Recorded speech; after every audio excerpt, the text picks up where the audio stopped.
Hello all. This tutorial will help you to understand the user interface, including toolbar, properties, drawing area, option bar, and project browser. Revit's user interface is similar to AutoCAD's one, including an icon with text and wording. This part is quick links. This is help and find. This part is ribbon tabs to select a ribbon. This part is the ribbon. In this ribbon, you can select the tools that you need.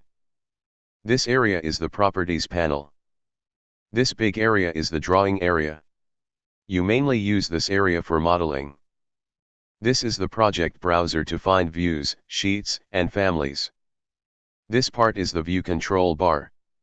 You can change drawing scale, visual settings, and hide and unhide elements. You may change the location of properties and project browser to expand more drawing area. You also can change the ribbon panel size by clicking the Minimize Panel button. If you accidentally close properties or project browser, you can open with user interface in the following direction. Select View tab. Click User Interface. Check the box to open. In the ribbon, you will find many tools for your work. Architecture tab. Insert tab. Annotate tab. Analyze tab. Massing and Site tab. Collaborate tab. Views tab. Manage tab. Add-ins tab. Modify tab. For more information regarding the user interface, please read the link in the textbook.